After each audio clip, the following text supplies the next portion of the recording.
Good morning, children. How are you? We are continuing with our exercise solution of chapter number 1, crop production and management. Question number 8. Answer the following in 3 to 4 sentences. Question number 1. What are weeds? How can we control them? Weeds क्या होते हैं और हम उसे कैसे control करेंगे? In a field, many undesirable plants may grow naturally along with the crops. Crops के आजू बाजू बहुत सारे unwanted plants उगते हैं, right? These undesirable plants are called weed, right? They are called as weed. We can control weed by following ways. यानी weed निकालने के बहुत सारे methods हैं. Now first is manual removal. It includes physical removal of weeds by uprooting or cutting them close to the ground from time to time. This is done with the help of खुरपी और harrow. यानी manual removal means हम हाथ से भी इसे निकाल सकते हैं. और वो कैसे निकालेंगे कि जो खुरपी और हैरो होती है उसकी मदद से हम निकाल सकते हैं. लेकिन ये जो वीड्स होते हैं उसे हमें टाइम टू टाइम निकालना है. ऐसा नहीं है कि हम एक बार निकाल देंगे और वो वापस नहीं उगेंगे, तो उसे हमें टाइम टू टाइम मैनेज करना पड़ता है. Next is tilling. The process of loosening and turning of the soil is called tilling और ploughing. This is done by using a plough. Tilling uproots and kills weed. यानी जब भी हमें बीज सो करने हैं तो हमारा फर्स्ट प्रोसेस क्या होता है? Preparing the soil. तो तभी हम जब भी खेत को जोतते हैं तभी उसे प्लो करके मिट्टी को ऊपर नीचे करते हैं, तभी सारे वीड्स जो उगे होते हैं वो मर जाते हैं या तो फिर अपरूट हो जाते हैं, सूख जाते हैं. Number 3 is chemical method. It includes the use of certain chemical called weedicides. यानी केमिकल यूज़ करके भी हम ये वीड्स को निकाल सकते हैं. कैसे कर सकते हैं? Chemicals like 2,4-D for controlling weeds. Weedicides are sprayed in fields with a sprayer. यानी जो fields होते हैं उस पर हम इसको छिड़क के उसे कंट्रोल कर सकते हैं. और वो कैसे छिड़कते हैं? स्प्रेयर की मदद से. इसे पानी में मिक्स करके इसका सॉल्यूशन बनाया जाता है और प्लांट्स के आजू बाजू उसे स्प्रे किया जाता है ताकि वीड्स ना उगे. Number 2, right advantages of fertiliser. Fertilisers के हमें एडवांटेजेस लिखने हैं. Due to water soluble it replenish the soil with mineral rapidly. यानी ये जो फर्टिलाइजर्स होते हैं वो केमिकल से बनते हैं, तो उससे क्या होता है? वो पानी में मिक्स करके हम जैसे उसको डालते हैं वो तुरंत मिट्टी में मिक्स हो सकते हैं और वो मिनरल तुरंत ही सॉइल के अंदर एब्जॉर्ब हो सकता है. Its effects is instant and crop production increases. Fertiliser से हमें क्रॉप प्रोडक्शन जल्दी क्यों मिलता है? क्योंकि इसका इफ़ेक्ट इंस्टेंट होता है. मींस जैसे हमने अंदर डाला तुरंत ही उसका एक्शन शुरू हो जाता है. Fertilisers can be supplied according to whichever mineral is needed in the soil.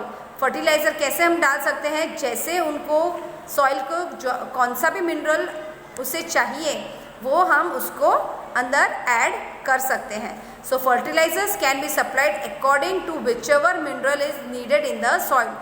For example soil को नाइट्रोजनस फर्टिलाइज़र की ज़रूरत होती है तो हम पर्टिकुलर वो ही फर्टिलाइज़र डालेंगे. फॉस्फोरस की ज़रूरत होती है तो फॉस्फोरस ही हम डालते हैं. So this advantages can be used for fertilisers. Right disadvantages of fertilisers. Third question is write disadvantages of fertilizers. Disadvantages of fertilizers: water holding capacity and texture of the soil may decrease with the use of it. यानी जो water holding capacity होती है और soil का texture होता है वो decrease होता है. वो कैसे डिक्रीज होता है? Because the fertilisers are made up of inorganic salt. वो पानी में तो मिक्स होता है लेकिन मिट्टी को वो स्टिफ बना देता है. स्टिफ बनने के वजह से मिट्टी की क्वालिटी भी बिगड़ जाती है और उसका टेक्सचर भी बिगड़ जाता है. Due to water soluble it washes out with rainy water. वो क्या होता है? सेकेंड पॉइंट हम डिस्कस कर रहे थे, due to water soluble it washes out with rainy water.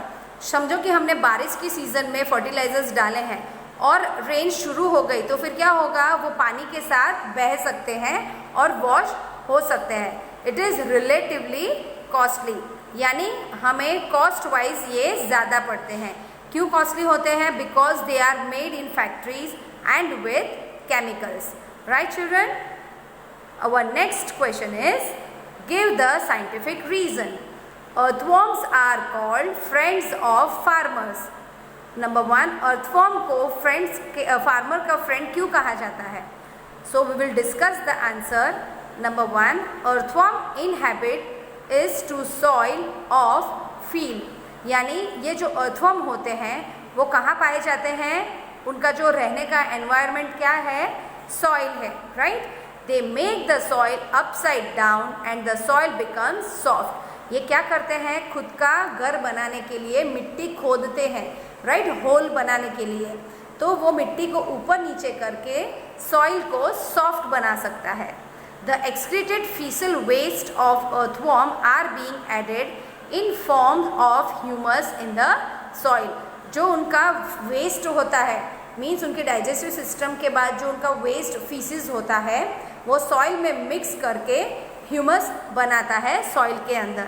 The humic substance are added by deterioration of dead bodies, यानी जो ये ह्यूमिक सब्सटेंस जो होता है वो बॉडी का जो वेस्ट होता है, यानी उसका जो कवर होता है, क्योंकि अर्थवॉर्म क्या करता है?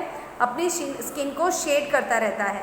सो वो जो डेड स्किन, डेड बॉडीज होती है उसको डिटीरियोरेट करती है, यानी जो डेड ऑर्गेनिजम्स होते हैं उसको भी वो खोद के मिट्टी में मिक्स कर देते हैं। The soil fertility increases due to it. Because of this the soil fertility gets increase. So earthworms are called friends of farmer. इसीलिए अर्थवॉर्म को फार्मर्स का फ्रेंड कहा जाता है। Next, rotation of crop should be done. Crops का rotation हमें करना चाहिए। क्यों? The required specific nutrients occur in the soil for crops are constantly absorb by it if single crop is taken repeatedly. अभी हम समझो कि हमने चावल उगाए और कंटिन्यूस हम चावल ही उगाएंगे पूरे साल, तो क्या होगा? चावल को जो न्यूट्रिएंट्स चाहिए वो जब भी दूसरी बार हम चावल डालेंगे तो सेम न्यूट्रिएंट्स उसको लगेंगे।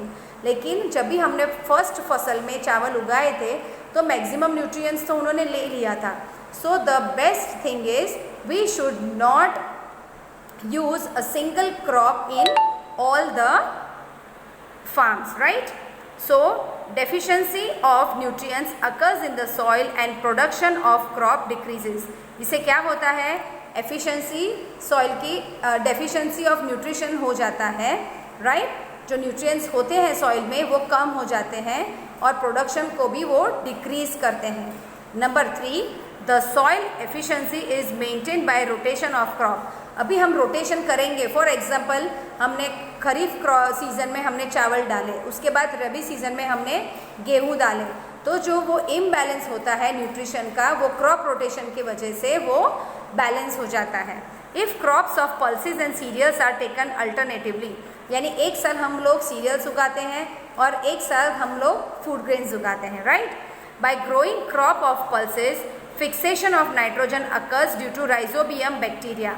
यानी हम समझो कि हमने फूड ग्रेन्स डाले हैं, उसके बाद हम पल्सेस डाल रहे हैं, तो क्या होगा? जो नाइट्रोजन लेवल है, फिक्सेशन नाइट्रोजन, वो पल्सेस के टाइम पे राइजोबियम बैक्टीरिया प्रॉपर कर देते हैं, inhabiting in its root and performing an important function to increase the fertility of the soil. इससे क्या होता है? जब भी हम राइस उगाते हैं उसके बाद न्यूट्रिएंट्स जो कम हो जाते हैं वो ही खेत में हम वापस पल्सेस उगाते हैं। पल्सेस की वजह से जो राइजोबियम बैक्टीरिया क्रिएट होते हैं, राइट, सॉइल में, तो वो वापस नाइट्रोजन को सॉइल में फिक्स करके फर्टिलिटी को मेंटेन करते हैं। So rotation of crop also controls the harmful pest of crops, यानी जो उसके अंदर जीव जंतु लगते हैं उसे भी वो कंट्रोल करते हैं। Hence rotation of crops should be done. So this is the reason why rotation of crops is very very important. Use of chemical fertilizers should be reduced. Chemical fertilizers हमें तुरंत रिजल्ट देते हैं right लेकिन उसका use हमें क्यों reduce करना चाहिए, that we are going to see. The soil texture spoils due to excessive use of chemical fertiliser. अभी फार्मर्स हम समझो ऐसा सोचते हैं कि मैं ज़्यादा फर्टिलाइज़र यूज़ करके क्रॉप को अच्छा बनाऊंगा तो मुझे अच्छे पैसे मिलेंगे, राइट. लेकिन उससे क्या होगा, थोड़े सालों के बाद सॉइल की क्वालिटी बहुत बिगड़ जाएगी, right, because of chemical fertiliser. Some crops में डिस्ट्रॉय और crop production reduce due to excessive use of chemical fertiliser. अभी समझो कि क्रॉप्स को थोड़े ही केमिकल की ज़रूरत है, राइट, जो न्यूट्रिएंट्स की ज़रूरत है, और उससे हम ज़्यादा उससे डबल केमिकल फर्टिलाइज़र डालेंगे तो क्रॉप्स ख़राब भी हो सकते हैं, डिस्ट्रॉय भी हो सकते हैं, या तो फिर वो मर भी सकते हैं. The soil pollution occurs due to effect of chemical fertiliser. यानी केमिकल फर्टिलाइज़र के इफेक्ट की वजह से सॉइल पोल्यूशन बढ़ सकता है. As well as the useful microorganisms occurring in the soil are destroyed. क्योंकि हमने अभी तक पढ़ा न्यूट्रिशन चैप्टर में कि माइक्रो ऑर्गेनिजम्स हमें क्या हेल्प करते हैं. बहुत सारी जगह पे वो हमें पॉजिटिवली हेल्प करते हैं, तो वो माइक्रो ऑर्गेनिज्म केमिकल की वजह से मर जाएंगे, right. Hence use of chemical fertiliser should be reduce. इसकी वजह से हमें केमिकल फर्टिलाइज़र का यूज़ रिड्यूस करना चाहिए. Question number 8, right the difference between fertilisers and manures. Fertilisers और मैन्योर्स के बीच में हमें डिस्टिंग्विश करना है. A fertilizer is an inorganic salt. वो क्या है, inorganic salt, that is chemical salt. Manure is a natural substance obtained by the decomposition of cattle dung, plant and human waste. Manure किस में से बनाया जाता है, कैटल के डंग से बनाया जाता है, plant and human waste, right children. So manure is a natural substance. A fertilisers is prepared in a factory. Fertilisers को हम कहाँ बनाते हैं, फैक्ट्री में. और मैन्योर को हम कहाँ बनाते हैं, फील्ड्स में. Where, because in the fields farmers are digging a pit. वो कैसे बनाते हैं, एक मिट्टी के खड्डे को खोद के उसमें जगह बनाते हैं. उसके अंदर वो लोग cow dung, dead plants, leaves वगैरह उसको डाल के उसको उसके अंदर थोड़े माइक्रो ऑर्गेनिजम्स डाल के उसको सड़ने देते हैं. उससे मैन्योर बनता है, right. So it is made in field. A fertiliser does not provide any humus to the soil. यानी जो वो दरदरापन होता है सॉइल में, वो फर्टिलाइजर प्रोवाइड नहीं करते हैं. But manure provides a lot of humus to the soil. जो दरदरापन होता है, क्योंकि काउ डंग, प्लांट और ह्यूमन वेस्ट में जो दरदरापन मीन्स वो जो रफनेस होती है वो सॉइल में मिक्स करके उसे मैन्योर करता है, मैन्योर देता है, right. So it provides humus to the soil. With this children, we end the explanation of chapter number 1 solution. Right children? Thank you and have a nice day.